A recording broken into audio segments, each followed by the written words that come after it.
I assure you, this is not a Zinchian ploy. There may have been a change of host, but this is by no means a change host. But I do assure you, I am the most host, both vertically and horizontally. I'm your host, Big M, taking over entirely from here on out for Chuck. We suplexed him. We gorilla press slam Chuck. He's out with a back injury. No, he's not really. Nope, he just has he's got a lot of hobbying to do, and so that's what I'm here for. I'm here to pick up the slack.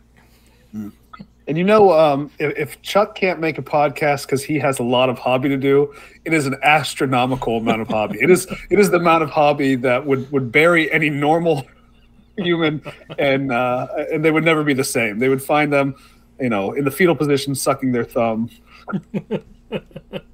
Yeah, absolutely. Again, he's posted on the Instagram and Facebook and whatnot about all those 750 Space Marines. And then those need to be done sooner rather than later. So, yeah. So here I am. So I'll try and do my best to fill his shoes, but we'll see. We'll see. So let's start off here. Neil, what's going on with your hobby? Just these updates are going to get real boring for people real fast. Still working on all the hex tiles. Hex tiles, yeah. Again, as I was telling my friend Dave the other night when we played a game, and we'll get to that in a second. My printer, I put it on as soon as I get home. It generally prints some tiles, and it's done by midnight. I take the tiles off. I do another set through the night. I wake up. I take a set off of there, and I print some more. There will be 200 some tiles that are on this board at some point, not counting the borders. And if you think about timing, we're talking about for each 4 to 5 tiles, you're looking at about 5 hours of print time. So if you want to do that math, I don't.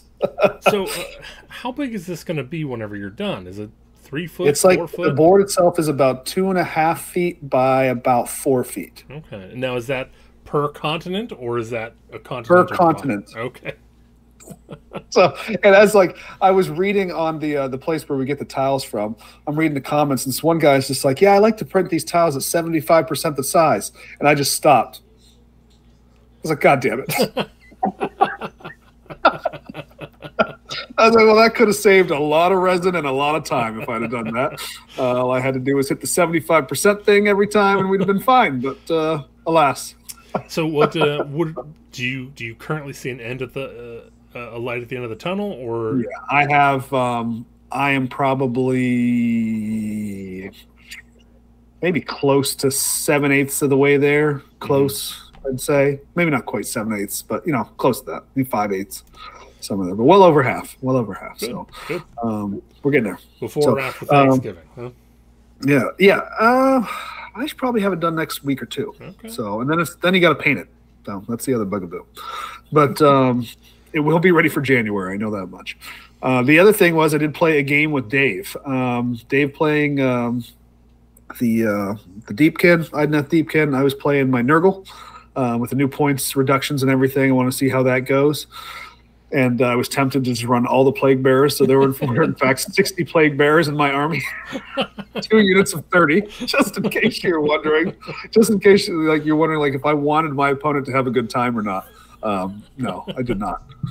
So we decided, instead of playing some match play nonsense, what we wanted to do, because some of the hex tile maps, we're going to try and mix up all the types of different scenarios. If you want to play a match play type scenario, fine. But one of the other things we're going to do is just go wild, pick scenarios out of books. It doesn't matter. It's all narrative anyway. Yeah. So we went back into the original Age of Sigmar book. And when I say the original, I mean the first one, before any other books were made. The big book that says Mighty Battles in an Age of Unending War. It's not even one of the Realm Gate Wars books, although it has all the Realm Gate Wars stories, technically the start of it all in there. And we played Breakthrough, which what's actually interesting is in all of the Path to Glory scenarios that they have in AOS 3.0, they are all named after the scenarios from this original book. Oh. And I never knew that until I went back and I opened that back up. But there's Breakthrough, there's the Watchtower, there's the Ritual. All of that are original scenarios. Now, they're not the same scenarios in Path to Glory, but they're loosely based on them. So we played Breakthrough, and what the scenario is, now we played all the same, like allegiance abilities, all that kind of crap. We didn't play with any battle tactics. We didn't play with any grand strategies. And if anybody is familiar with these scenarios, they give you 2 command abilities, one for each army, to kind of add to some of the flair of the scenario. His made his guys run a whole lot faster, and mine tried to hold them up, right? So we made those like 1 command point. Like only your general could use it, and it's 1 command point. And that's what it's going to be in the scenario rules I have for the map campaign as well. But the way it was I had a deployment zone that was from 6 inches from the long edge of the table. He had a deployment zone 6 inches the whole length of the table, and I had the rest was my territory. Now, just to make things a little bit more even, we put a 9-inch buffer in between his area and my area, just to kind of make it a little bit more like a normal scenario. And then what it was for every third of the table, you rolled a dice. On a 1 to 2, you're over here. When you deploy your unit, 3 to 4, you're in the middle. 5 to 6, you're on the side. So he deploys his entire army out however he wants to. And then every time I deploy as the defender, as the guy who's trying to block him from getting to the board edge, I had to kind of deploy that way. And so then what he was trying to do is get 33% of his models to within 6 inches of my long board edge. Okay. And every time a model got there, so even if like the base towed in, you could take that model off and say he's gone. Right, and the rest of the unit still remains, but you can take that model off. I remember that. I remember doing that. Yes, it was actually a blast. I had as much fun, if not more fun, playing this original scenario than I did playing match play games. And it was pretty back and forth and everything.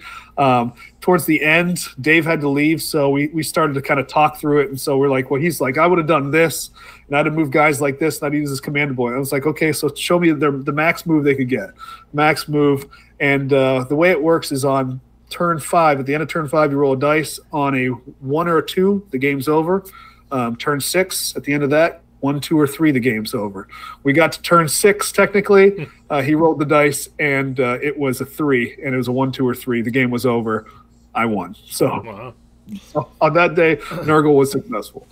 But a lot of fun. So I guess the reason why I went through all that to try and tell everybody this is go back and revisit some of those old scenarios if you're just out to have some beer and pretzels kind of fun game, because that was a real fun time. It was kind of fun to go back and open that book again and kind of read through some of those things and just figure out how you want to play the scenario.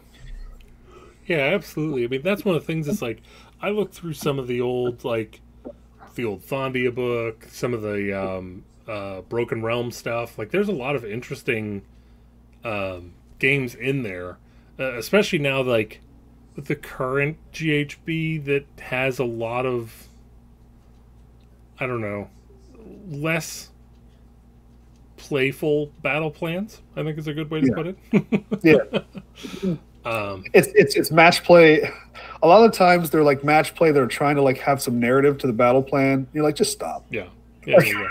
Just make it a match play. Make it a chessboard. Make it even for everybody, and then know what it is. Stay in your lane. So, what are you thinking of current point level of Nurgle? Of Nurgle, yeah, like where we are at with it. How you feeling with it? I think it's good. I think it's really good. I don't think any. I mean, I've played one game with a new point, so maybe I should make these like I mean, again, win, lose, or draw, you can determine like I actually like the army that I can field. Like right. So I played 4 units of Blight Kings. Wow. In 5s, right, and then 2 units of 30 Plague Bearers. All right, maybe the points went a little too low. Okay. By the end of turn 4, David killed all of my Blight Kings. Right. This is with Idanet Thiepkin. Now he had major point reductions as well. Yeah. It was kind of funny. Like, I was just the scenario was I block him. I make him not go. So I really didn't care what I lost. But I'd be in there and I'd just be killing thralls left and right, and he'd just be putting them right back on the board. I would do these points of like, okay, so that's 3 guys dead. He goes, okay, and that's 6 guys back. So, I was just like beating against a wall, but he wasn't moving anywhere, so that was good. Right. But yeah, I mean, it was an interesting matchup, and I had a good time with it. I didn't think the points were out of whack at all. Now, he hadn't really got into the teeth of the plague bearers, which was the real. I mean, in a match play scenario where you just sit 30 plague bearers on an objective and say, chew through them. Yeah. Which is why I built that list in the first place. I'm like, but again, that's why playing a scenario where you're not just standing on circles, you have a little bit more fun. Yeah. How would you think about Idneth? I think they were fine too. I really did. I mean, I think now seeing what they could put in an army. Now Dave's list was not some kind of like match play. Okay, now I'm putting all the sharks on the table. Like, it wasn't that, right? He had thralls, he had reavers, he had an Eidolon of the Storm, which he just wanted to play.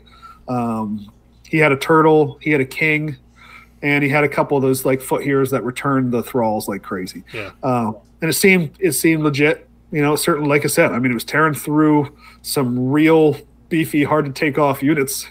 Yeah. Well, I mean, you got to work to take off 5 Blight Kings. You really do. Well, again, like since Cole is the one I've been playing with on TTS the most recently to practice some different armies. He exclusively has been playing Idneth, and I don't know how that army doesn't have a higher win rate. I just like like he has the double reinforced reavers, buffs them to high hell, and then it's like give me 48 saves. Oh, is that all? Yeah.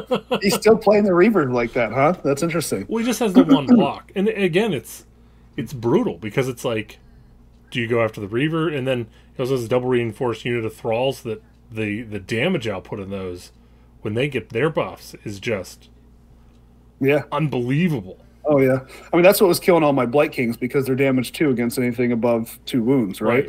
And so, like, they're just, I mean, it took them a couple turns to get through 5 of them, but then I'd send in another 5, right?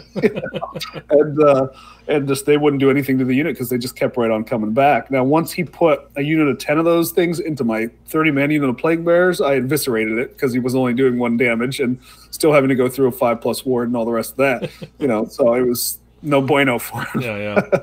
All right. Any other hobby? No. Outside of writing up rules and doing that kind of crap, no. No, that's it for me. Yeah, for me, it's I've just been casually working on Soul Blight, but I think we're starting to get to the point where I need to start really pushing on them. I have 100 of my zombies all painted up and ready to go. The only thing is, since they are mostly contrast over slap chop, I do need to get them varnished. And I want to do wet mud for the base, so I have to varnish them before I can base them. I was just talking with Carl about this. I've never varnished a model in my life, and I never will. Well, that's one of the things with contrast. It rubs off real easy. Are you using contrast or are you using speed paints? It's the same. I'm using both interchangeably, and they rub off very, very. I mean, any sort of contrast-esque paint rubs off real quick. It's kind of the nature of the beast. But if you varnish, then that puts a stop to it. I mean, it's. Right. I did a full unit of 20 skeletons that are all done. The only thing I'm trying to figure out is what I want to do with the magnets in the base. Because all of the skeletons are just propped up on little tiny plastic toothpicks, and so even whenever I was doing some dry brushing, the body was like, and I'm like, whoa. Last thing I would do is glue a magnet to the base, and then try and pick it up and just get a snap the legs off. Yeah. So I don't know. Those might just go into a foam tray, and everything else uses my magnet If you go with a real light magnet, real small one or something, that'll work. But If I one time put those like 3 millimeter ones up there, or whatever, or 10 millimeter ones. That's what there was. And I mean, like those are like those old skeletons that was like just little kind of wispy. Yeah. Oh my god! Yeah, I pick one up and they all go. So, no, not the way you want to do. I've also been working on my zombie dragon, or a vampire lord on zombie dragon / my narrative hero for both Teyrathi Invitational and the narrative campaign. So since the way I wrote the rules for the hero system, if you go Cavalier, which is where I want to start off with for the hero class, you can't start on a giant base. So I realized that I still have the what you would call the droopy horse from Manfred, and I never finished building Manfred, and now I don't want to use Manfred, so I'm just going to use that for my narrative hero. Okay. So thankfully, whenever Anthony helped me print out the full STL of the Giant Dragon, I previously asked a friend if she would mind helping me print that out, and it was a little too big for her. So I at least have 2 identical heroes, and they both fit on the zombie dragon and the Mortark mount perfectly. Nice. So I'll have a nice transition, provided that he doesn't die, but I don't think that's going to be a problem. Believe in yourself. So that's my hobby. Like I said, I've only done TTS a little bit just because Cole's been super busy. Most recent playtest was Seraphon. Had a lot of fun there. We're gonna playtest. I'll probably playtest that list again. This was the Coalesced. Because that's Starborn. No. So here's the thing. I don't think Starborn has a medium mode. So like if I were to say come out to Ohio and go, hey guys, here's my Starborn list, and you go, well gee, that was a fun round and a half. No, I'd play it. So the way what I have in mind is if I end up going with Starborn, or if I end up going with Seraphon, I'll make a Coalesce list and a Starborn list. Coalesce will be like whenever I'm just playing other people for fun, and then Starborn comes out whenever I'm playing to win. You need to play test this whatever Caradron Overlords list is causing them to be in second place on the Meta Watch, which is a farce. I mean, I agree. Here's the thing: is I don't think the Army of Renown has been out long enough to cause that to be there. But I also think the last GHB was hugely favorable to KO, whereas this one isn't. So I don't know where we are with that. I don't know, man. I saw that second ranking. I'm like, well, they clearly aren't playing the bubbles. Right. I mean, like, I don't know.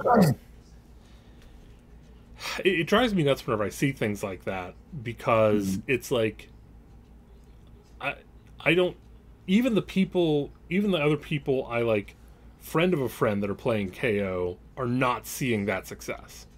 Right. So I don't know who is getting that success.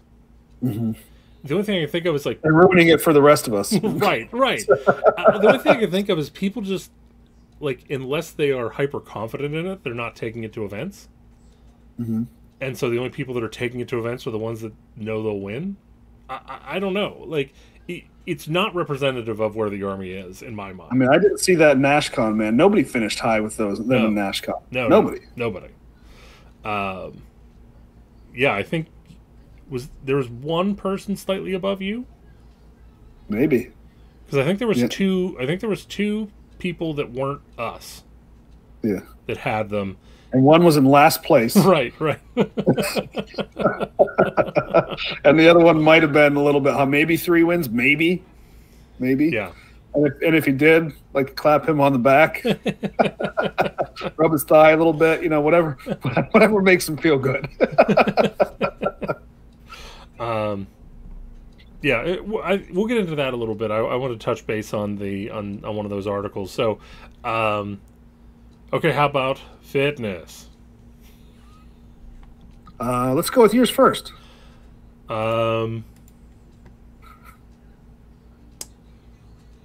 Yep. How's yours doing? Yep. All right. So this we're not representing this podcast very well tonight. Yeah, I've been thinking about it. I deadlifted really 400 pounds this morning. No, you didn't. Yeah, I did. Whenever I got out of bed. Whoa! Touche. Zing! Oh my god.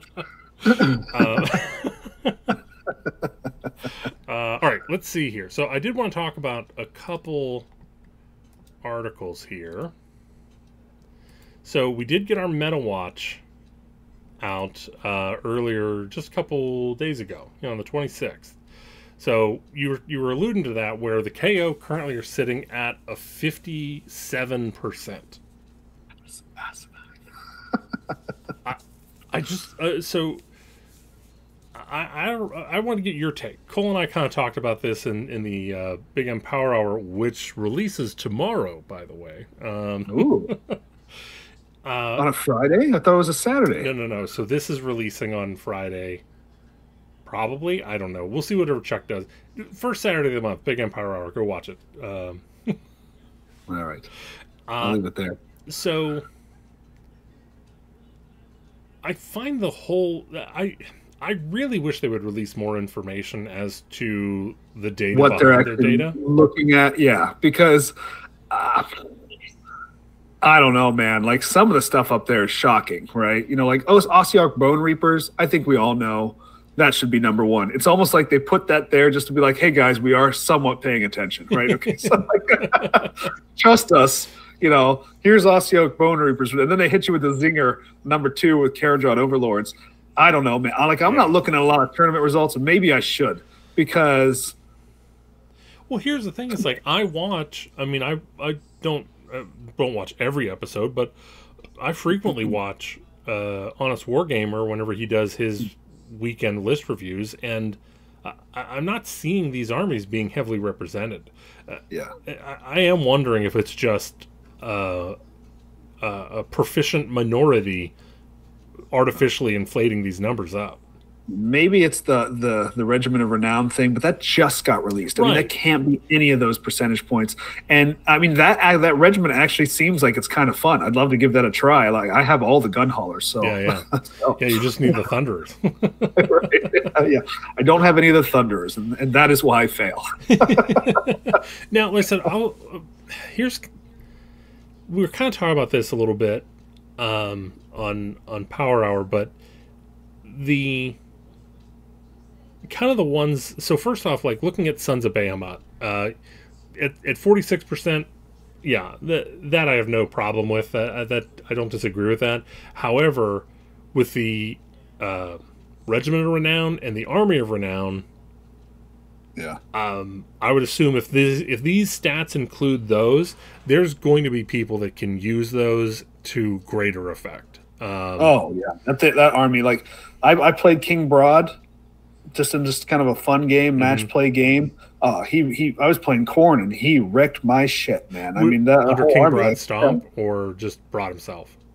It was Broad. It was 2 other Mega Gargants. Was it the Army of Renown, or was it just a regular army? It wasn't the Army of Renown. No. And I mean, he's hit me with Ren 4 on these guys, man. I mean, it's just not easy to kill. But yeah, like so.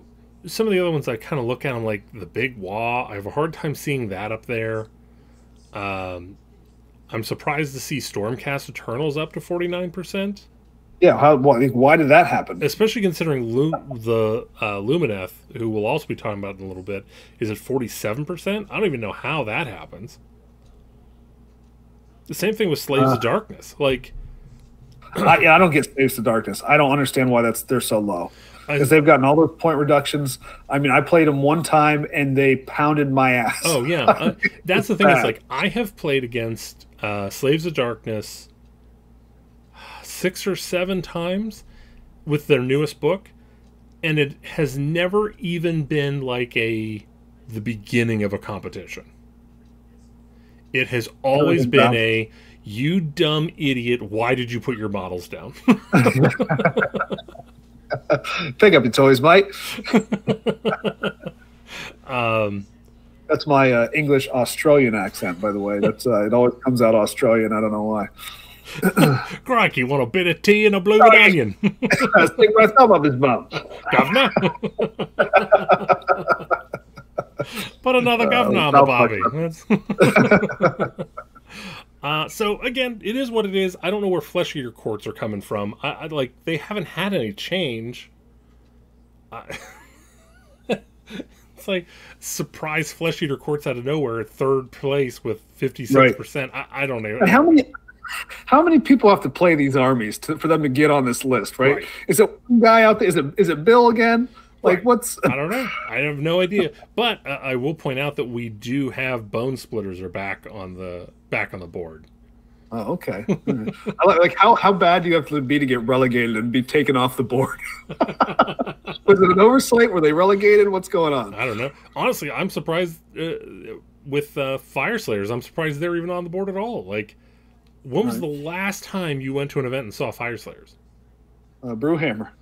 Shut your mouth. Shut your damn dirty mouth.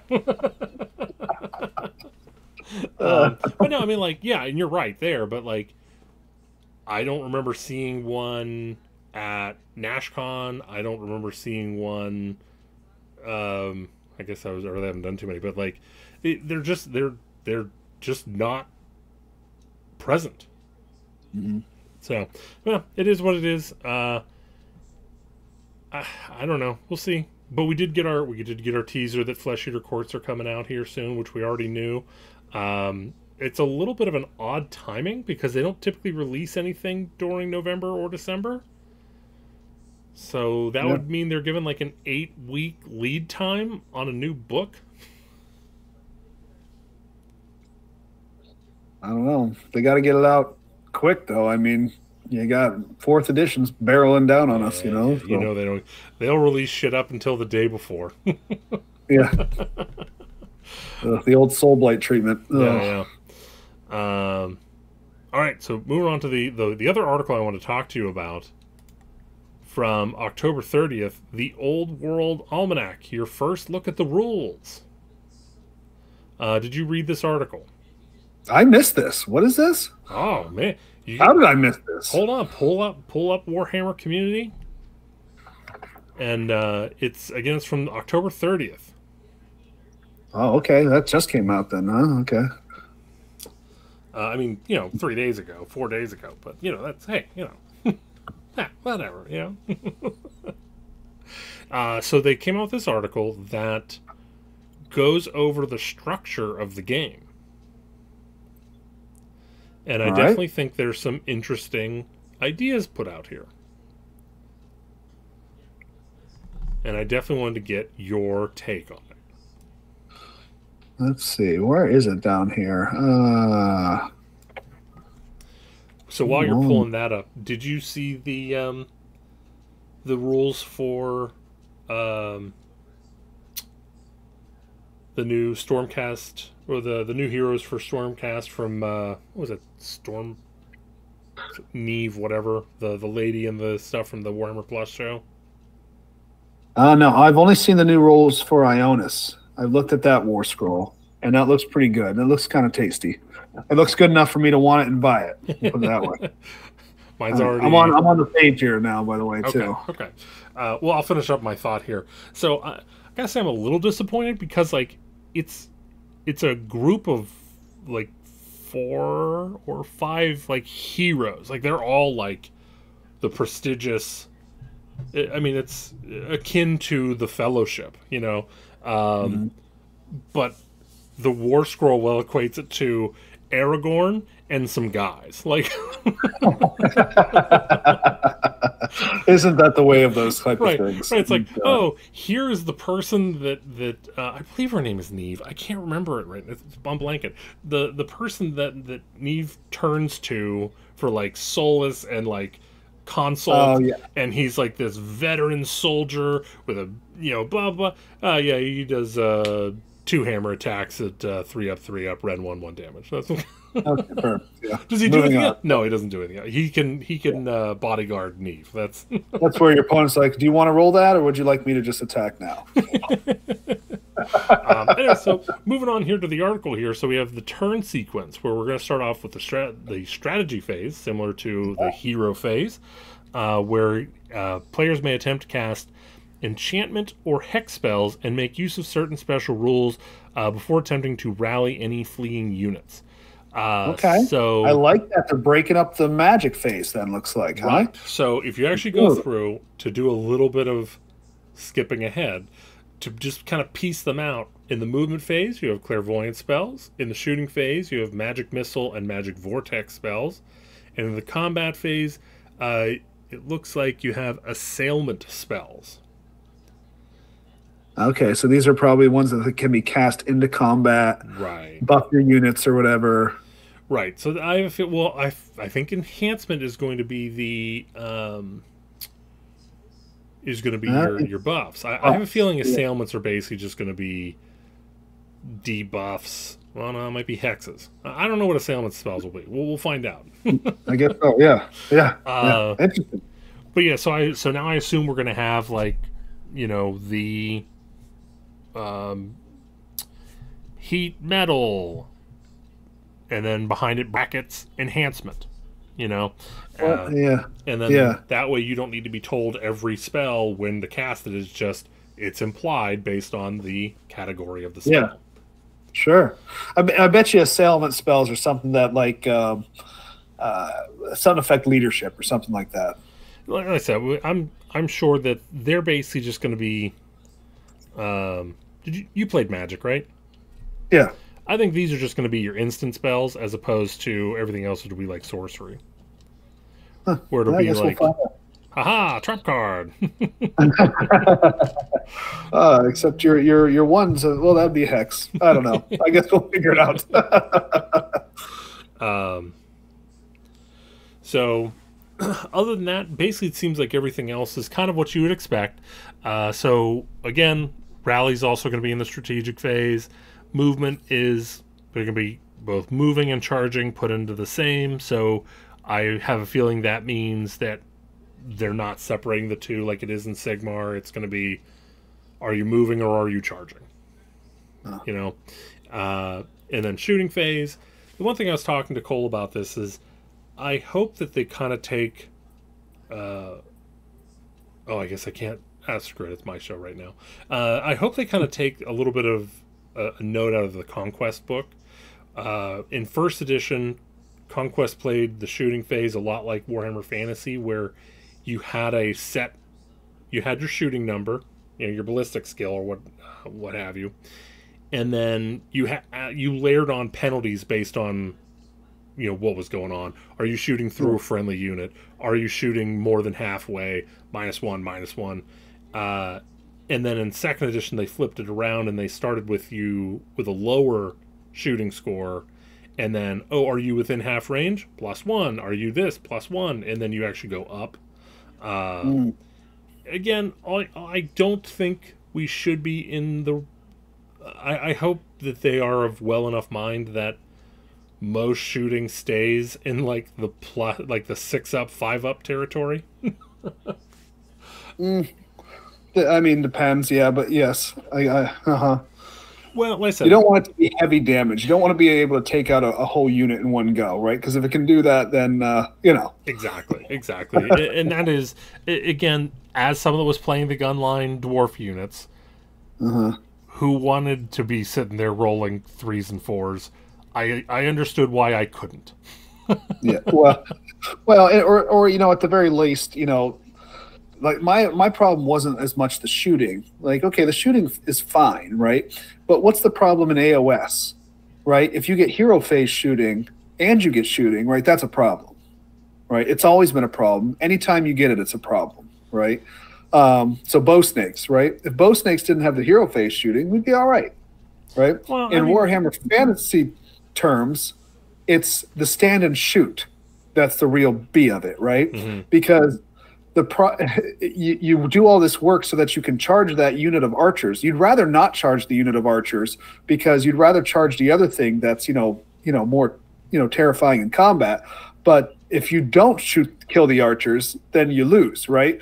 So you set up all these maneuvers to do that, and then you go stand and shoot and just blow the guys who are about to charge off the board, and you're like, oh well, I'm glad I did that. That was well, listen, I mean, I think it's just the simple fact that AOS has more proficient shooting units, and then also being able to give them, shooting twice every turn. Because I know, like, whenever, back before they nerfed Stormcast with their hero shooting, because again, that was once per game. It never once per game. Shooting once per game shooting stuff can still turn an entire battle though too. Well, so whenever it came to Stormcast, every time it never won me the game, it kept me in the game. But again, the problem is bow snakes are almost as good as long strikes. They're very similar stat wise, and then you get to shoot with them every turn. Well, let's take a look at we're talking about Lumineth tonight, right? Yeah. So let's look at those archers. Imagine those things shooting in the hero phase and and in the regular shooting phase. So, like you said, a nice turn and a half. Right. Take your toys off. Yeah. Okay, and then lastly in the turn sequence here we have the combat phase, which just looks like regular. Like just regular combat as we know it, and it says once all combats have been resolved, the active player's turn ends. So that does confirm that it's not a you go I go system, like I know a couple people were hoping for, which I don't know how I feel about that. I feel like you go I go would have been a nice little change of pace from Warhammer games, but at the same time, I understand that a lot of veteran players would want to keep it my turn, your turn. Yeah, especially fantasy, Yeah. So. So there you go. So another thing, another article leaning towards that old,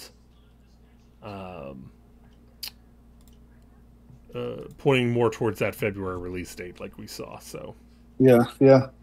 By the way, I want to mention as you scroll down this article, you come down to a picture of some trolls. This is an old school picture, man. This goes back some editions.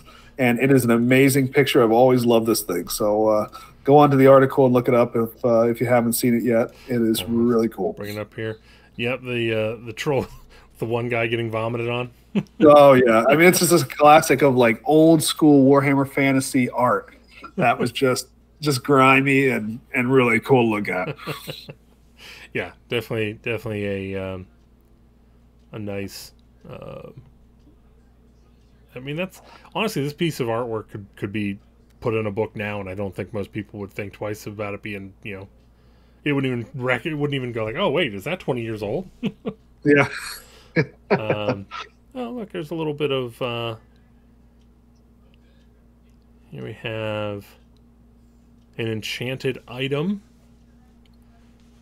Falcorn Horn of, oh that's right, I was reading this during Power Hour, and this seems nuts. During the command sub phase, so this is for your knighty guys. I forget Bretonnians. During the command phase of their turn, if they are not engaged in combat, this character may attempt to use the Falcon Horn of Fredelmund. By making a leadership test using their own unmodified leadership. If the test is passed, units. Or until your next start of turn subphase, enemies cannot use the fly special rule. Jesus. Shut down an entire army's ability to fly. It's pretty impressive. I mean, like, I'm pretty sure that my I'm pretty sure that my gyrocopters have a move of 3 outside of their fly. Dude, you know what? You know what a great eagle's move is outside of a fly? 2 inches. And then looks like here. So, and again, here's actually the layout of a spell. It has type enchantment, so we know it goes off in the strategy phase. Casting value 7, range self. Until your next start of turn sub phase, any friendly unit that has the Nehekron, whatever, the undead special rule, and that is within the caster's command range, may re-roll any rolls to hit of a natural 1. So it sounds like that's going to be a powerful core fundamental spell, and we'll learn about command ranges probably pretty soon. Well, that's interesting too. So it affects himself, but then still affects the entire army. Well, so I think what it is basically it goes off, and we're going to find out that heroes have command ranges, kind of like an AOS where you have the general, totem, and hero. Oh, command! I see command range. Okay, gotcha. Okay. Yeah, so we'll see. May it be the same for every person, so we don't have to remember a bunch of different right. pastime ranges. Good God. Yeah, I'm hoping on that one. The less to remember, the better. Yes. Every time I sit down and play AOS, I'm like, okay, this is my general, so he can do 18 inches, right? But then this other guy can only do 12, I think. It's like, or am I confusing that with Warhammer Fantasy, where if the guy's on a monster, it's 18 inches? Well, I'm sorry for that. It's just your combination of old man brain and jock brain. Just yeah. Well, I mean, yeah, but that's a problem for me. I'll next time I go to a tournament, I'll just write it in your hand real quick and pen. That's right. Yes. I need that little thing on like the quarterbacks have on their wrist. Yeah. You know? See, that's why everyone gives me a hard time for using the War Scroll cards, man. But I love them. On mine, it would be like step 1. Like I'd open it up and be like, step 1, take your medication. Okay, all right. Step 1, take my pills out. The guy across the table is like, what the hell are you doing? Step 1, don't panic. You were at a tournament. Oh, I'm panicking. Step 2, I know you're panicking. Take your medication. Oh God. All right, so we're going to talk about Lumineth, your new army. Everybody's favorite. So, how familiar are you with Lumineth? I am familiar enough with like the current meta army style, of tech lists with all the archers and the castling strategies and all that. Well, I'll tell you, they have toned down sentinels quite a bit. So what was the change to them, first of all? Well, let's pull up their war scroll. Shall we? Yes, we shall. All right.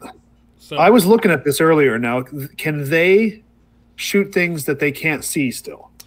Well, so we'll get to that. So, okay. So we'll go over their abilities real quick. So they have 2 missile profiles. Well, first off, they are 6-inch move. Slow army my ass coming from dwarfs with 4-inch. Well, they're elves. 5 up save, 1 wound, 6 bravery. They have 2 missile profiles. One is called aimed, where it is an 18-inch one-shot, 3s, 4s, rend 1 damage. And then they also have lofted, which is 24 inches, attack 1, 4s, no rend 1 damage. So first off, you already have aimed used to be 2. What used to be 2? Aimed used to be 2 attacks. Oh, okay, so it's down to 1. And so then they're a wizard as long as there's 5 or more models in the unit, and you have the hero or the champion.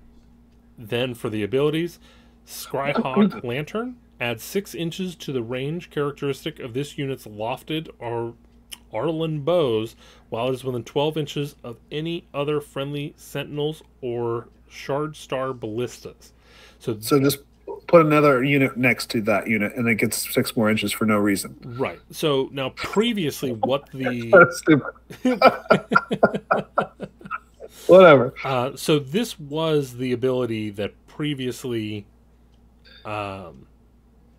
gave them the need cover or don't need line of sight. Ignore You would cover. pick one enemy Right. unit within 24 inches, and then that unit you did not need to worry about line of sight.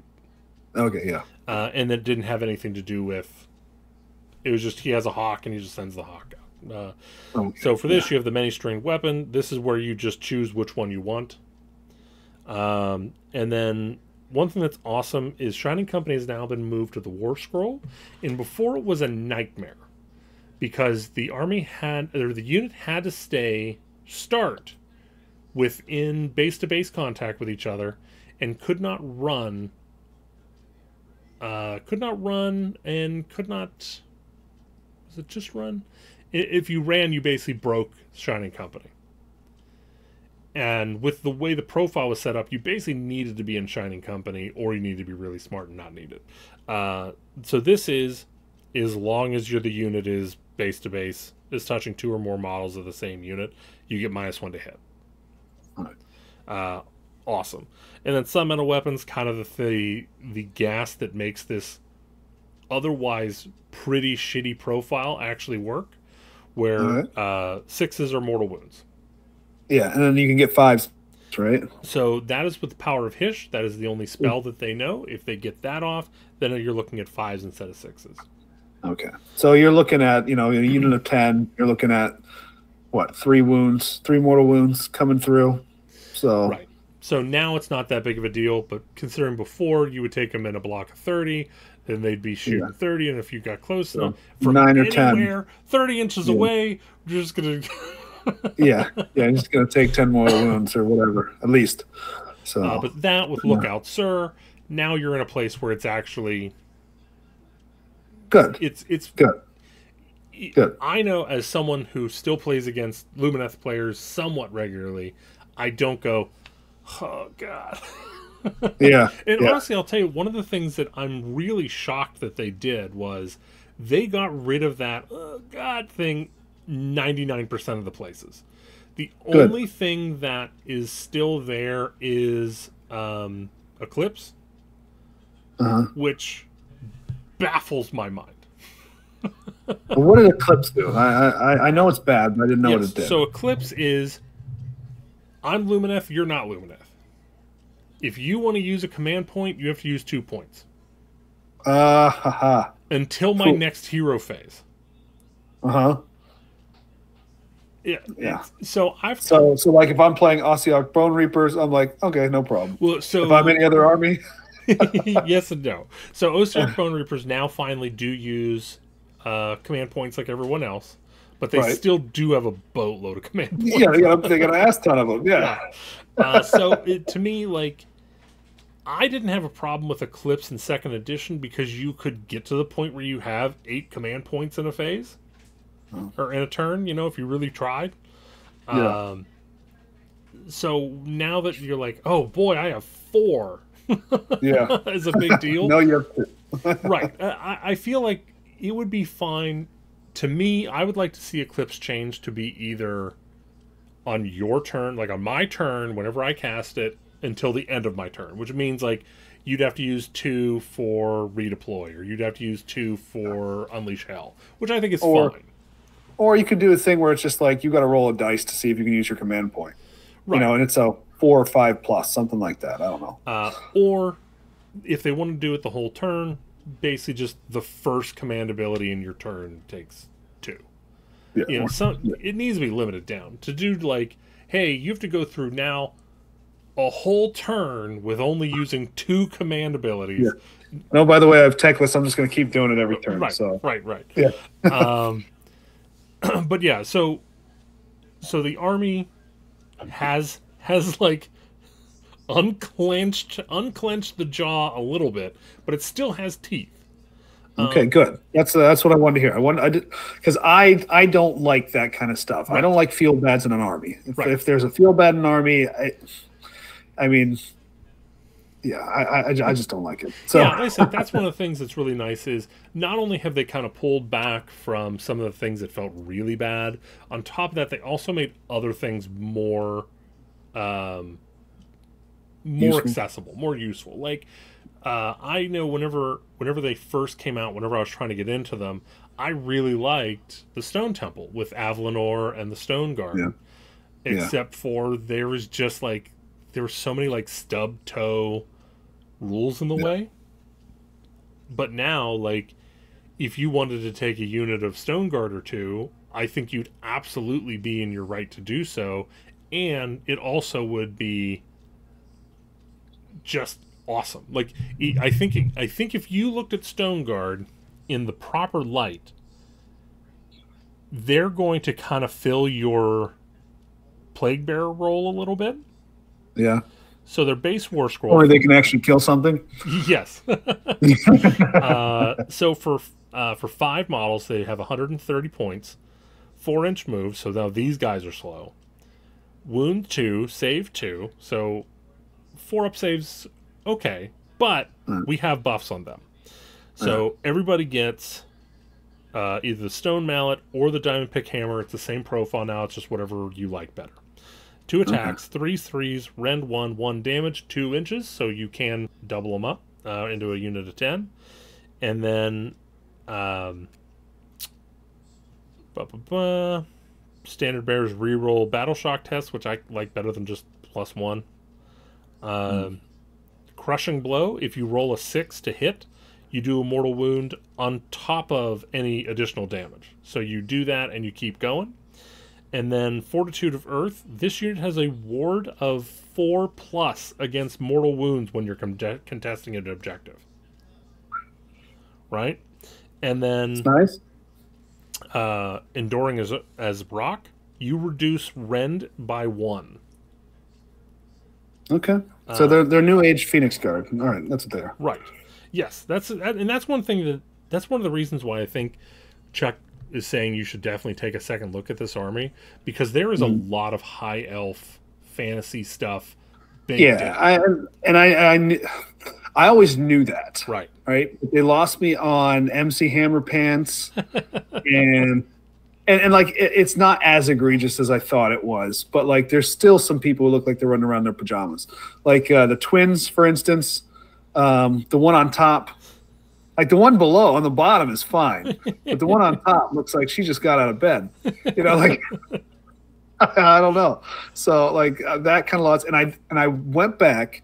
I looked at the Stone Guard, and I'm like, give these guys a second chance. Let's look at these helmets. Okay, so we're gonna start from the shoulder up. All right, from the shoulder as you start to go up, you look at this helmet. You're like, wow, that's pretty badass, right? And you keep going up, and then you're like, okay. That's the end of the helmet. This looks awesome. And then you get to the top part, which still is terrible. I'm sorry. I just can't get past it. Like, why is that up there? Right. I agree. I think they needed to choose between classic high elf cone or bull helmet. Not both. One thing that I was like, I'm thinking to myself is like, can I clip off the bull helmet? But I'm like, no, I can't. It's not going to look right. I'm going to tell you straight up. There's nothing you can do to get that bull helmet right. You have 2 options. Either print yourself some elf heads that you like, or go back to a fantasy kit where it's either old Phoenix Guard, old Swordmasters, or like what I did was I did the old Ranger kit. And I took those heads and I put those on there. I shared that picture with you. It looked nice. I like the cloaks, And it looks like, because these guys are supposed to be monks, like with their lore, and so that hood really made it look monkey. MONK-y, not ONKE. We haven't got the monkey temple yet. That's or you just go and you take the heads off of some other unit and use like other Lumineth unit, because I actually love the Lumineth helmet itself. I just don't like the bull on top. Yeah, I mean, think the helmet and the looks problem cool. is as someone that played with the kit, I can tell you that the helmet goes up and is flat on the top with a little bit of a bevel for the bull to sit. I'm sure. The other thing I was messing around with, but there just wasn't enough room. I actually kind of like the idea of it. Is I tried setting the bull behind the head on the cowl, and it had just the horns coming around the face, and that looked kind of cool, but I couldn't get the connection to work. Yeah, it would look cool if they had like not like a Spartan, like kind of like the ponytail kind of thing on the top of the helmet, cool. You know, like the sword masters had. Yeah. Like that would look cool, you know. But now on top of that, if you go with Avlanor or the Spirit of the Mountain, they have, well, the Spirit of the Mountain has Faith of the Mountains. You can use this command ability at the start of your command phase. The unit that receives this command must be a friendly Alarith elf unit, which the Stone Guard, I believe Stone Guard is one of the few Alarith elves. Add 1 to the attack characteristic of the model until the end of that phase. This unit can issue this command up to D3 times in the same phase without using extra points. So you can do D3 units get that, and then Avlanor has one where you just don't roll and it's just 3 units. So yeah, again, I don't hate the bulls the way they look, mountain bulls. I'm telling you, I guarantee you, you go on to a website that has a that just has SDLs for elf heads, and you will be so much happier. Yeah, oh yeah. I think so too. And I don't know. Here's the and thing then you know what I do instead of the bull is the mountain bull is I just put a drag in there and say, hey, that's a mountain bull. So I mean, here's the thing: is like there's no list that is going to have more than like 10 of these guys. I also want to get this off my chest too, and this is a sidebar. But the biggest crime in AOS is that Stormcast somehow got dragons, and these motherfuckers got like cows. Well, like that is the biggest crime. So you have to remember, each temple has their own elemental animal that goes with it. So so this temple is Ymetrica, and they are the Temple of Stone. Yeah, I get it. I get it. So then we have the next one. I forget which. There's an air one. There's a water one. Yeah, so the air one is where you have the fox. And then don't mind the fox. The water one. I don't think we have one. I don't think we have anything for the water one just yet. But not yet. So here's the thing. So we still have several other temples that have yet to be revealed. And on top of that, we know Tyrion is coming. We know it. I'm not going to get dragons because it makes too much sense. They already gave him to Stormcast. There's not a chance of getting more dragons. They gave Draconith. They gave the line of Draconith to Stormcast. Okay, that's a trademark type thing, but sure. Okay, it's a dragon. Again, there still could be generic dragons, and on top of that, even if there's not dragons, we still have a fire temple. Might have a couple little birds might be on fire, come back to life whenever they die. Mate, I was never a huge Phoenix guy, but I'll take that. I'll take that as a close second. All right, I'll settle. Now, so one thing that's hilarious is if you look up the lore of Lumineth is actually pretty cool. You know, they are basically like these. So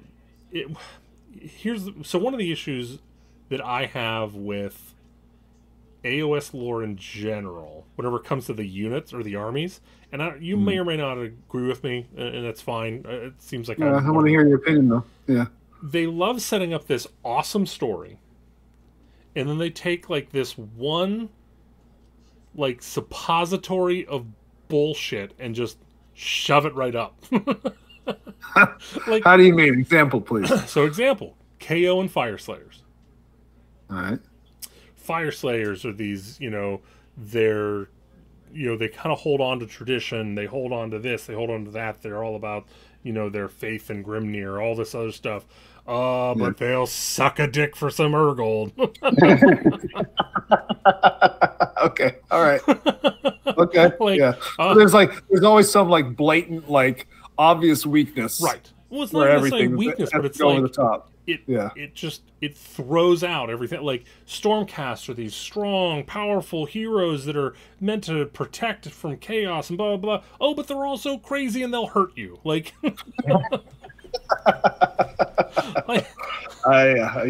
yeah. These guys are perfectionists to the point of, oh, by the way, they're pretty much going to fall to Slanesh at any moment as soon as that thing gets released. So for Lumineth, they're the things that I like about them is, A, they carry all of the old high elf connotations with them. You know, they are perfectionists to arrogance. However, they're also working on enlightenment, and they're working on sharing that enlightenment with the other people in High-ish, regardless of race. Yeah, and their weakness, though, is that they think they're right, and they have no ability to consider the fact that they might be wrong. So their weakness is where they have, and again, this is something that did exist in fantasy, but in fantasy it was a little bit easier to deal with because it was like elves and humans tolerate each other, but they're not necessarily friends. Whereas we have this set up where the Lumineth are going out. They even set up like their own city of Sigmar to help everyone around them. But at the end of the day, if they have to kill a couple humans to get to a bad thing, who cares? Yeah. It's like, or you could just let them be bastions of light. Yeah. Like, we don't have to turn them into like these cold, heartless, assholes for no reason. Yeah, but again, that bothers me. It might not bother you any because you're already. Well, it's all the problem is with all the lore, and I know that the writers are probably like handcuffed by this. That like they have to set up the battle between everybody because you have to have a reason to fight everyone, right? Right. So. And that's exactly right. It's like you let that be solved at the table, and if two people can't figure out why their armies wouldn't be fighting, then go home. Yeah, exactly. So here's the thing. So with the Stone Guard, I think we check the Blight King box. Yeah. So now I know you like your boats. You like your boats and you like your balloon boys. What if I told you could get a very similar unit in this army as well at the same time as your Blight Kings? All right, let's see it. Let's hear it. So this comes from the Heracon Wind Chargers, a unit of 5 for 140 points. So they move 14 inches. All right. 2 wounds apiece, 5 up save. So you have to be careful with these guys. But again, if you're running the behind Stone Guard, you don't have to worry that much. Okay. So they have 1 shooting profile, 12-inch attack, or 12-inch range, 2 attacks, 3s, 3s, 1 rend, 1 damage. Also, for melee, they also have the Wind Charger bow, 3-inch reach, 1 attack, 3s, 3s, rend 1, 1 damage, and then the mount itself, range 1, 2 attacks, 3s, 4s, no rend, 1 damage. So first off, you have go where the wind blows. When this unit makes a move, it can pass across terrain features in the same manner as a unit that can fly. Wind Charger arrows. Ward rolls cannot be made for wounds and mortal wounds caused by attacks made with missile weapons by this unit. And move like the wind. When you make a pylon move with this unit, it does not have to finish the move no further from the nearest enemy unit than it was at the start of the move. In addition, when you make a pylon move with this unit, if it made a charge move in the same turn, it can fly and move an extra 3 inches when it piles in. So you can charge in, pin something, and then fly away 6 inches. Nice. Or just go right at that 3-inch mark, and you still get your shots. So they are... This is a little bit more of a scalpel unit, and I know how you feel about those. Yeah. It's definitely KO-y. But it is KO. Exactly. Like a balloon boy, yeah. Right. I mean, if for 140 points, you're looking at 10 shots of 3s and 3s, rend 1, 1 damage, 12 inches away. I mean, you can easily fly to almost anywhere to pick up pick up objectives and whatnot. And on top of that, I don't remember the whole spell lore, but if you look through the lore of Wind, there are a couple buffs that suit these guys really nice. Okay. And now, let's see here. So, again, there's also the Dawn Riders themselves, which are the standard ones that came out first. Yeah. I love the way the Dawn Riders look. Yeah. I love it. I love the way the horses are. I mean, compared to the city's horses, right? They just look better. Here's the thing. But they're terrible. I wouldn't go that far. I wouldn't go that far. So they also have 14-inch move. So this is for 20 points less, okay? 20 points less, same movement, same wounds, one better save. Okay? So now you lose your shooting attack, and the Sun Metal Lance starts off not looking quite as good. So you have 2-inch reach, 1 attack, 3s, 4s, no rend, 1 damage. This unit is a wizard as long as there's 3 or more, and you have your champion. Which means, of course, you have your Sun Metal ability and Sun Metal spell. You have an ability called Deathly Furrows. At the start of the combat phase, so both yours and your opponent's, you can say that this unit will use its Deathly Furrows ability. If you do so, in that phase, you can either add 1 to the attack characteristic of this unit's melee weapons, which now you're looking at 2, and on top of that, I believe that counts for the moves. What's that? Does that affect the mounts? I think so. It says melee attacks. It doesn't specify not. But it can only target units that have a wound characteristic of 1 or 2 and that do not have a mount. So you have to pick your target a little bit. So don't if you run into a Slaves to Darkness army. Yeah, don't go to the Vanguard. Now that has all chosen and knights, then you're screwed. Or you can add 2 to the attack characteristic of this melee weapon, but it can only target units that have a wound characteristic of 1 and don't have a mount. So if you have some skinks, if you have hell, even another player that brought a bunch of sentinels or how many points are these things though? 120. 120 for 5. It's not terrible. So look, so here for 120 points, a unit of 5. Let me see what else we got here for. And so they also have Shining Company. So as long as you keep them within base to base, you're looking at -1 to hit, -1 to be hit. Lances of the Dawn. If this unit made a charge move in the same turn, add 1 to wound rolls and increase the rend by 1. So does that make the rend total? So they have nothing base. So if you go into a unit of wound 1 off mounts, you're now looking at 2-inch reach, 3 attacks, 3s, 3s, rend 1, 1 damage, looking for 5s for mortals. Okay. For 120 points. That's not bad. Yeah. All right, I take it back. I don't mind that. Yeah. So again, 1 minute of those guys to go clear out chaff or whatever. Exactly. Yeah. Try to get around the back and maybe.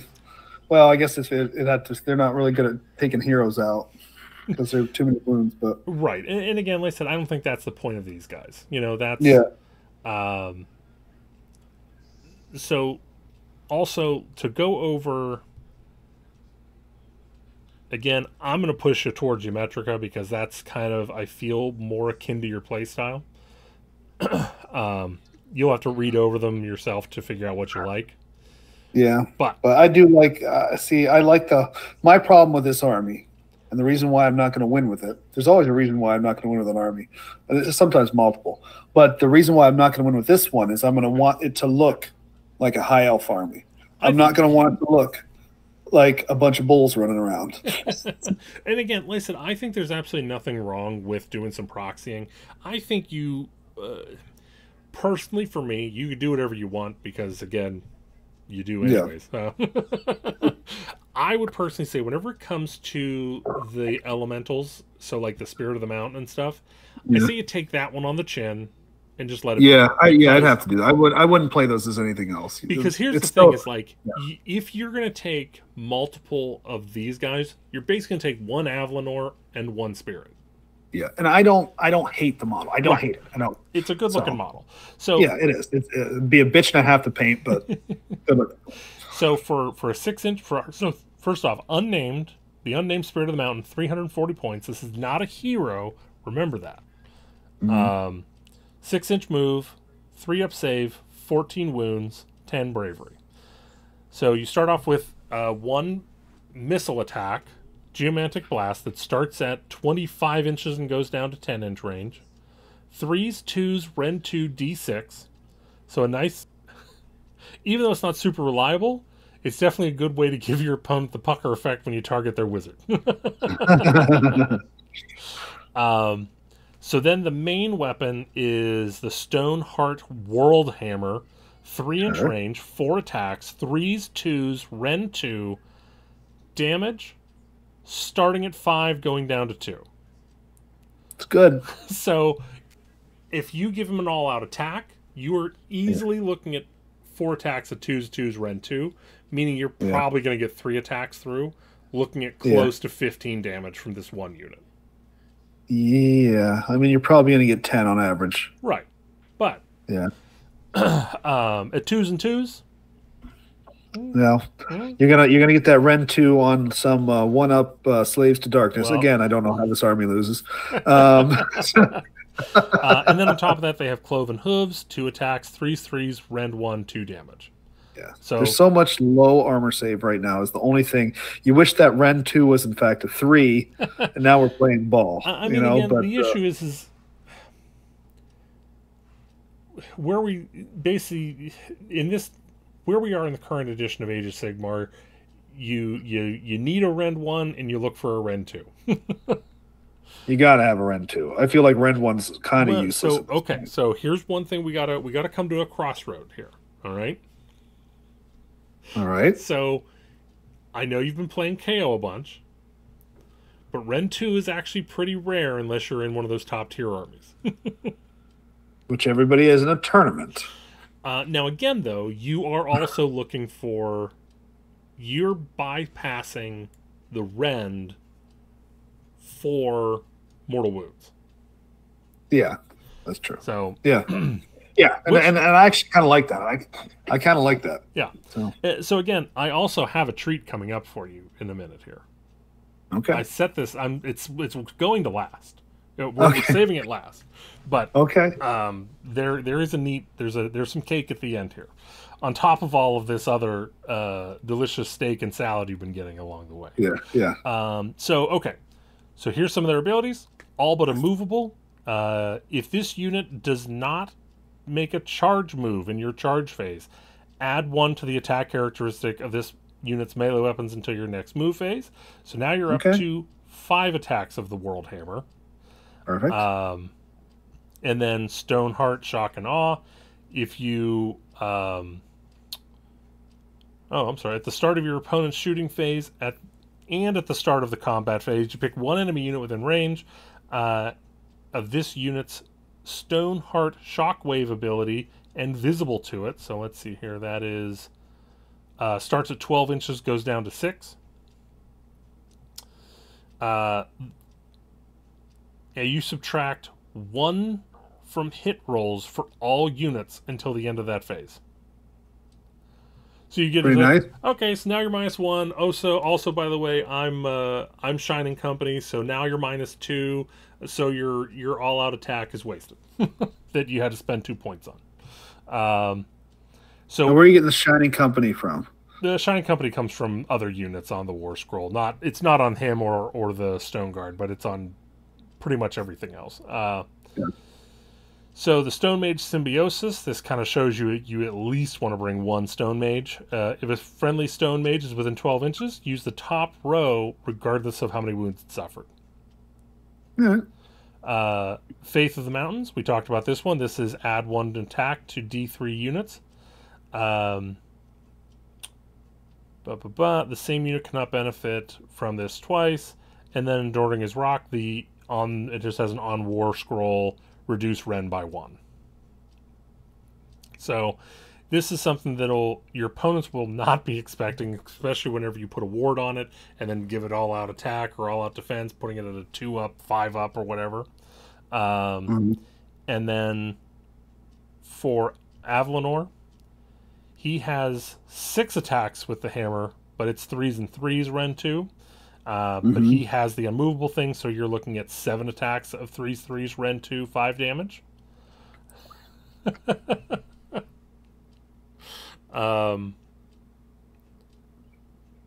Let's see, what other changes they have? That's really about it. I really like Avlanor, but I don't know if he's worth the extra, like, almost 100 points. Yeah, for a couple more attacks. Yeah. I mean, again, it is an automatic... I mean, they can pay for your Stone Mage and for the other one. Right. Yeah. Right. It is an automatic 3 units get buffed. And then an extra attack that, yeah, I can see it. So I won't go over all the heroes. I honestly, the only hero I don't like is you're gonna not be pleased, but the Bannerblade. I think the Bannerblade doesn't earn a spot in the army.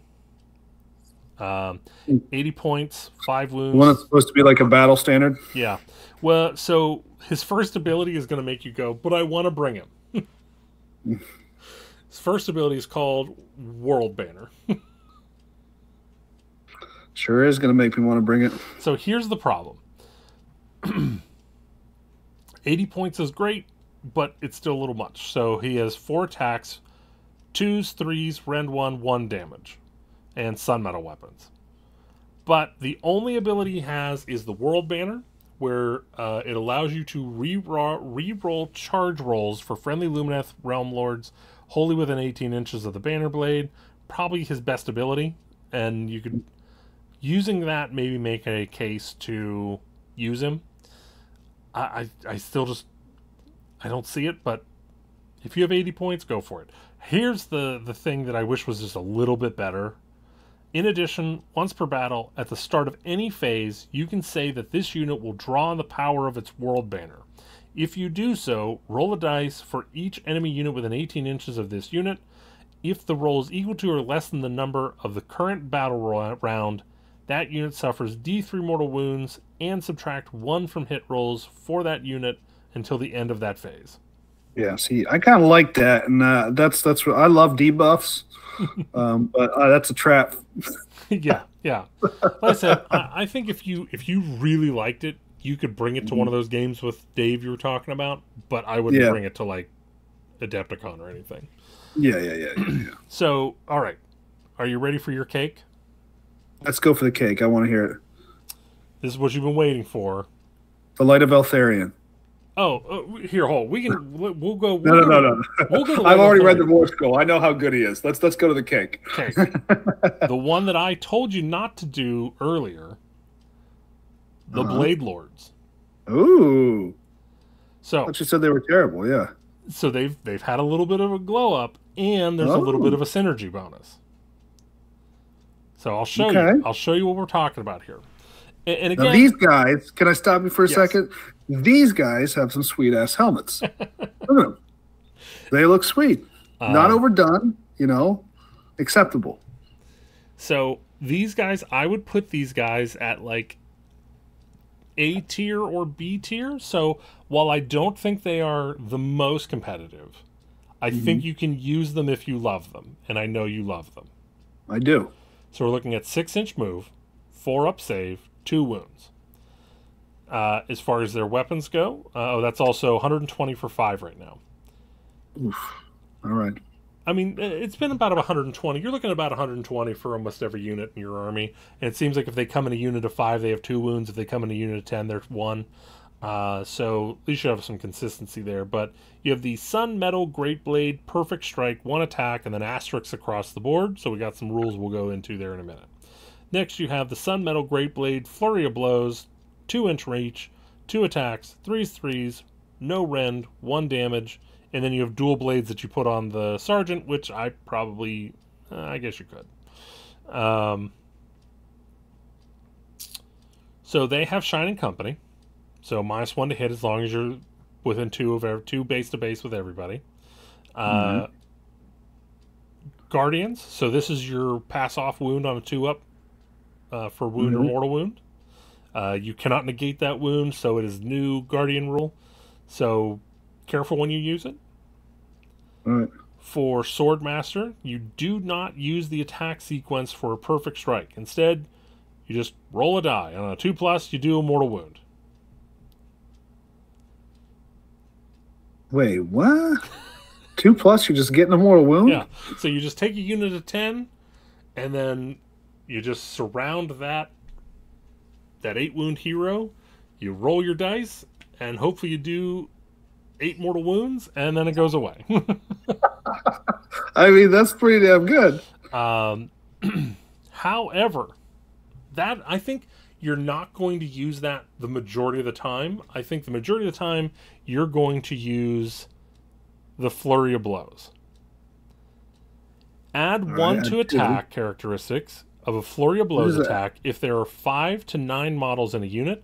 Add 2 to the attack characteristic of a Flurry of Blow attack instead if there are 10 or more models. And it also has Sun Metal weapons, but it doesn't have the Sun Metal spell. So you're looking at raw 6s. But in a unit of 10, going against another unit that has 10, you are now looking at 40 attacks at 3/3 no Ren 1 damage. So now here's the thing. To be fair, I played Dave last night, and you know how I do disease points on 6s, Yes, right? yes. And I rolled no less than 21 attacks at him and got 1 6. So I can do that. That's the thing I can do. Well, so here's the best part. There was a hero that came out in the second range, or the second line, called the Veneri Lord Regent. He's 150 points. He's a pretty mobile hero. He's okay. His stats are fun. You can do stuff with him. You can review his fun stuff on your own, but what I want to point you to is his spell, the Greater Power of Hish. Greater Power of Hish has a casting value of 7 and a range of 18. If successfully cast, pick up to D3 friendly Lumineth units with the Sun Metal weapon ability wholly within range and visible to the caster until your next hero phase. That goes off on a 5+. So even though they don't have it on their own war scroll, he gives it to them. Okay. So now, you just got to be behind and buffing them up. Now, now I'm doing the math. You're looking at 40 attacks. 3 up, you'll probably give them all out attacks. So 2 up, 3 up, no rend, 1 damage. But 5s are now doing mortal wounds. Wow. Whew. I love that. Right? That's the kind of thing will make Dave go like, that's bullshit. So I honestly think that this army is in a great spot now. And I mean that as a big M great spot, not a are you going to go 5-0 easily with every game you play. It's now here's an army that's strong. Your opponent is going to feel the strength, but they're not going to be to the point where they're like, why am I even rolling dice? Right. Because when they get to attack back, bad things are going to happen to you as well. Especially if you got those sword masters on a 4+ save. Yeah, so something they're going to go delete something, then they're going to get deleted themselves. Well, so again, don't forget, they're going to be -1 to hit. That's true, so you but can still. be -1 to hit. There's a lot of options to give things 6-up ward in here. So you're looking at a -1 to hit, 3-up, 6-up. Now, are they? I didn't forgotten the word score. Are they 2 wounds or 1 wound? They are 2 wounds apiece. Okay, all right. I don't hate that. All right. 2 wound elves. Love that. So. Didn't expect that. Didn't see that one coming. Yeah, like I said, basically anything that is a 5-man unit it's basically 2 wounds. I think the only I know the Wind Mount, they're 2 wounds. I think the Dawn Riders, no, Dawn Riders are 2. They should probably be 3. But let's not push it. You already have You're already throwing out eclipse every turn. So right. now listen, Teclis is an interesting piece. Mm-hmm. He's 740 points. He's an easy mode that gives you a handicap. Mm-hmm. Or here, let me put it this way: he's an easy mode that handicaps you. Yeah, because you have to play a certain style with him. Right, you have to play a certain way. You have to do certain things. You have to be smart. You have to know what buffs you're using. However, at the same time, you're basically doing a precision strike with a greatsword. Yeah. And so I think he's probably the most competitive build. Mm-hmm. But I don't think that's the build you would personally be going for based on your KO army and your Nurgle army. It's not. No. He might be home, drying his plumey pants out there on the on the clothesline. He might not be on the battlefield. I don't know. I'll tell you, man, the only thing that bothers me is I know we're getting Tyrion at some point. Mm-hmm. Maybe 4th edition. The rumors are saying we're going to Ulgu. Mm-hmm. Right now. So there's kind of some... they haven't pinned exactly where he is. But they have stated that... So in a short story, Malarian has said that Tyrion is at his... at his borders, pushing in. Mm-hmm. Mm-hmm. So the... But why, though? Why? Why are they even fighting? It's Malarian. Well, so what, though? He's a bad guy. He's a bad guy doing bad guy things, and they know it. But all three of them are the ones who changed Slaanesh, so... Well... Malarian's not really a bad guy. I think here he is. I think he's up to something. So here's the thing. Well, they're all up to something. So here's where the current state is. So Teclis has soundly won over Nagash. Nagash is still in hiding. And Tyrion is doing, or not Tyrion, Teclis is doing his Teclis thing where he's going around and being Teclis. Mm-hmm. Yeah. Illyrio did her secret thing, and that's done now. They haven't. See, here's the problem. I don't have the new battle tome, so I haven't read the stuff in there. So I don't know if they've directly addressed it. But in Broken Realms Teclis, they talk a little bit about the Aether Quartz. Mm-hmm. So, for whatever reason, despite living forever and a half, elves have always had the inability of foresight.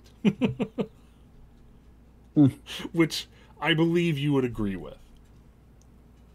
When was the last time an elf went, this will probably be a bad idea and bite me in the ass in 1,000 years from now? Well, they just have a lot of confidence,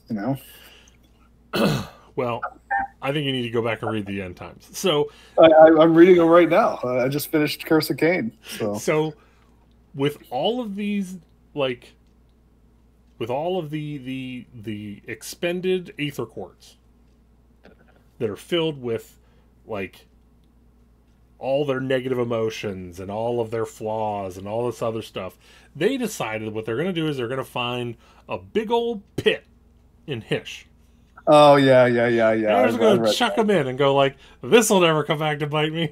yeah, exactly. And so, again, in the short story where Malarian is talking about Tyrion being at his borders and pushing in, he talks about, I forget how, they use some sort of, layered and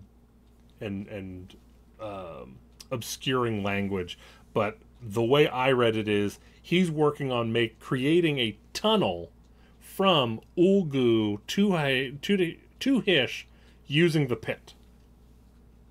And so I imagine Tyrion is currently there trying to figure out what his plan is and how to stop it. Gotcha.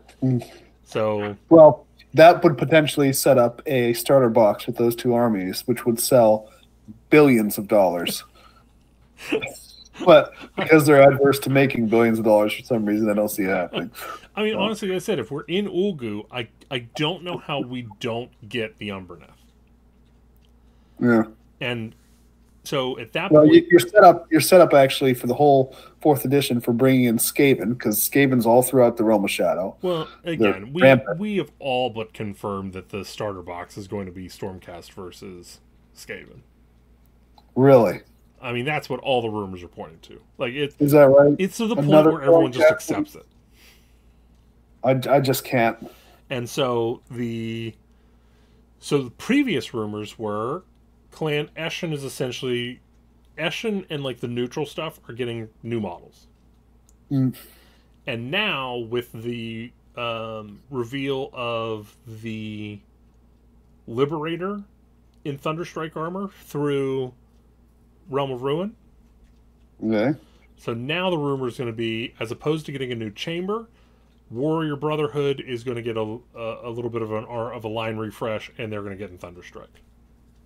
Oh, okay. Which, I mean, honestly, I would be perfectly happy with Thunderstrike Liberators and Thunderstrike Paladins. Fine. I mean, whatever.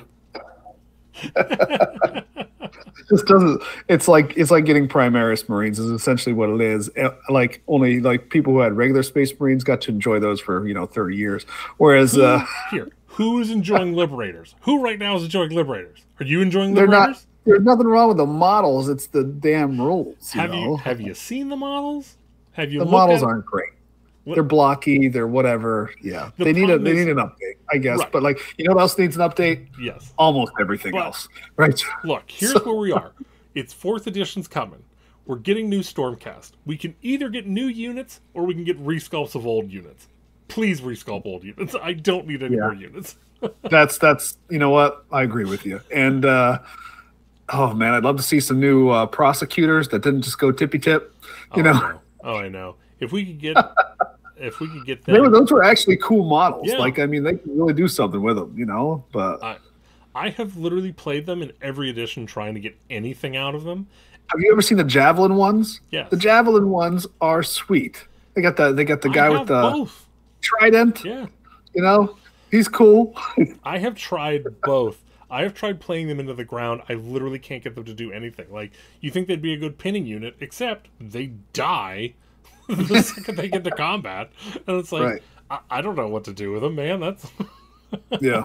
And they're only 3 units, so it's like, even if you put them butt to butt, everyone just charges and goes around them. Like, it's right.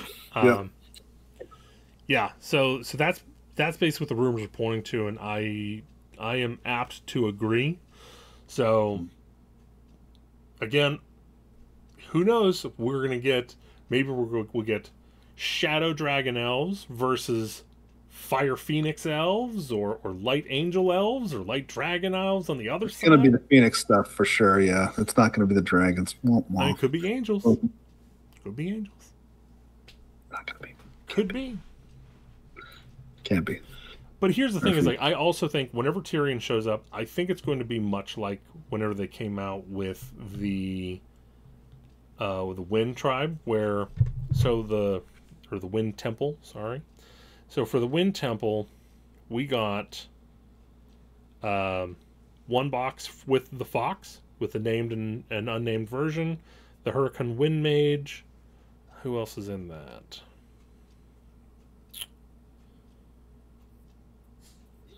And the Wind Chargers. So that's literally three boxes. There might be more, but it doesn't matter. It's irrelevant. So if we got Tyrion, a Phoenix, a named and unnamed Phoenix, and flying elves, what more do you need? I love it when you wish list. It's great. I mean, what? Poke a hole in it. I'm not going to poke a hole in it. I want it too. I hope you're right. It just seems so very often that we're not. So, well, again, that's why I just keep coming out with them, man. I keep coming out with them, and that way, eventually, see, I was right. Oh man! I just noticed looking in the bottom here, my Ren 4 logo actually looks like what an actual elf helmet would be. It's like the size. Well, with the bat wings, bat dragon wings, you'd be a Malarian right now. That's true. That's true. Actually, wow. Oh, I won't get into the end time story, but yeah, go read the end time story. Curse of Cain. Pretty cool if you like elves. Yeah. So, I think we've covered all the basics here. I would recommend for you to go in at some point, look up the Colligrave. He's actually I actually kind of like him right now. The Enlightener is amazing, and the Lore Seeker is also amazing. Well, I have a Lore Seeker, courtesy of Big M. Oh yeah, I mean it's such a cool. It's that like I when the Lore Seeker came on, I just glomped onto him. I love his rules so much. Like, just because he's this obnoxious thorn that you could easily wipe away, but every unit that you're putting towards that one dumb model is something you're avoiding something else that's going to do like 20 more wounds next round. Yeah, you're right. Well, yeah. Well, you got me hooked, and it'll happen at some point, but not until I've painted up my Stormcast army, and so that's a long time in coming. So there we go. All right. Well, everybody, I hope you had a good, Strength Hammer podcast with the what do they call that? What is that? Whenever a teacher comes, a substitute teacher. Yeah, your substitute teacher. Substitute teacher came in, the most host, both vertically and horizontally. Cubs win. No, the Rangers won. Rangers. No.